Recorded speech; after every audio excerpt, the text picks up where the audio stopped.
আসসালামু আলাইকুম ওরহমতুল্লাহ। প্রিয় দর্শক, পবিত্র রমজান মাস হল রহমত, মাগফিরাত এবং নাজাতের মাস।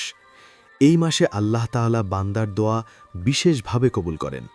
তাই আমাদের জীবনের পরিবর্তনের জন্য রমজান সবচেয়ে বড় সুযোগ।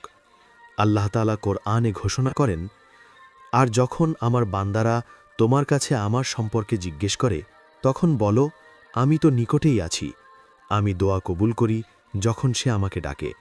সূরা আল বাকারা আয়াত ১৮৬। এই আয়াতটি বিশেষভাবে রমজানের রোজার আয়াতগুলোর মাঝখানে এসেছে। আলেমরা বলেন, এর মাধ্যমে বোঝানো হয়েছে যে রমজান দোয়া কবুলের অন্যতম শ্রেষ্ঠ সময়। রাসূলুল্লাহ সাল্লাল্লাহু আলাইহি ওয়াসাল্লাম আরও বলেছেন, ৩ ব্যক্তির দোয়া প্রত্যাখ্যান করা হয় না: রোজাদারের দোয়া ইফতারের সময়, ন্যায়পরায়ণ শাসকের দোয়া এবং মাজলুমের দোয়া। জামে আত-তিরমিজি হাদিস নম্বর ৩৫৯৮, অর্থাৎ ইফতারের আগ মুহূর্তটি দোয়া কবুলের অত্যন্ত গুরুত্বপূর্ণ সময়। আজকে আমরা আপনাদের সামনে কিছু বাস্তব উদাহরণ তুলে ধরব। বাস্তব উদাহরণ ১, বদলে যাওয়া জীবনের গল্প। অনেক মানুষের জীবনে দেখা যায় যে তারা দীর্ঘদিন নামাজ পড়তেন না বা গুনাহের মধ্যে ডুবেছিলেন, কিন্তু এক রমজানে তারা আল্লাহর কাছে আন্তরিকভাবে তওবা করে দোয়া করেছেন, হে আল্লাহ, আমাকে হেদায়েত দিন, আমার জীবন বদলে দিন। এরপর আশ্চর্যভাবে তাদের অন্তরে নামাজের প্রতি ভালোবাসা তৈরি হয়েছে, খারাপ অভ্যাসগুলো দূরে সরে গেছে। এটি দোয়া কবুল হওয়ার বাস্তব উদাহরণ, কারণ হেদায়েত আল্লাহর সবচেয়ে বড় নেয়ামত। আল্লাহ বলেন, নিশ্চয়ই আল্লাহ যাকে চান তাকে সরল পথে পরিচালিত করেন। সূরা আল বাকারা আয়াত ২১৩। বাস্তব উদাহরণ ২, রিজিক বৃদ্ধির দোয়া। অনেকেই রমজানে নিয়মিত তাহাজ্জুদ পড়ে দোয়া করেন রিজিক বৃদ্ধির জন্য। দেখা যায় কয়েক মাসের মধ্যেই তাদের জন্য নতুন কাজের সুযোগ তৈরি হয়েছে অথবা ব্যবসায় বরকত এসেছে। রাসূল সাল্লাল্লাহু আলাইহি ওয়াসাল্লাম বলেছেন, আমাদের রব প্রতি রাতের শেষ তৃতীয়াংশে নিকটবর্তী আসমানে অবতরণ করেন এবং বলেন, কে আছে আমার কাছে দোয়া করবে, আমি তার দোয়া কবুল করব। সহিহ আল বুখারী হাদিস নম্বর ১১৪৫, সহিহ আল মুসলিম হাদিস নম্বর ৭৫৮। রমজানে তাহাজ্জুদ ও দোয়ার মাধ্যমে এই সুযোগ আরও বেশি পাওয়া যায়। বাস্তব উদাহরণ ৩, অসুস্থতা থেকে আরোগ্য। অনেক পরিবার রমজানে অসুস্থ ব্যক্তির জন্য কাঁদতে কাঁদতে দোয়া করে। ডাক্তাররা যখন আশা ছেড়ে দেন, তখনও আল্লাহ সুস্থতা দান করেন।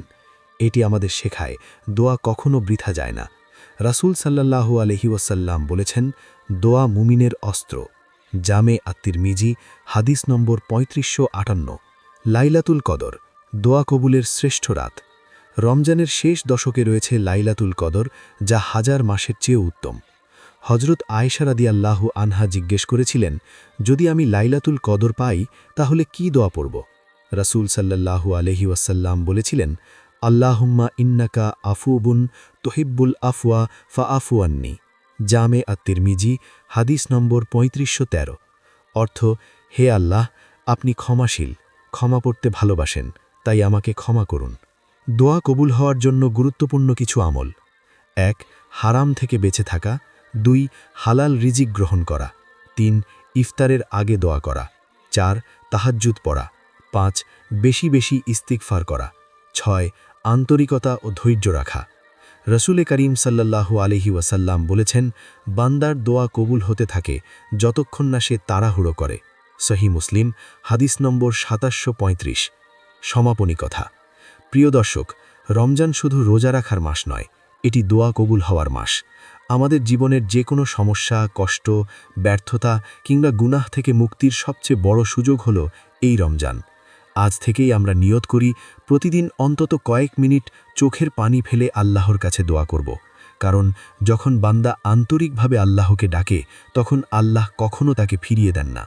আল্লাহ আমাদের সবাইকে রমজানের দোয়া কবুল হওয়ার সৌভাগ্য দান করুন। আমিন। ভিডিওটি ভালো লাগলে লাইক দিন, ইসলামের জ্ঞান ছড়াতে শেয়ার করুন এবং এমন আরও ইসলামিক ভিডিও পেতে চ্যানেলটি সাবস্ক্রাইব করুন। আসসালামু আলাইকুম ওয়া রাহমাতুল্লাহি ওয়া বারাকাতুহু।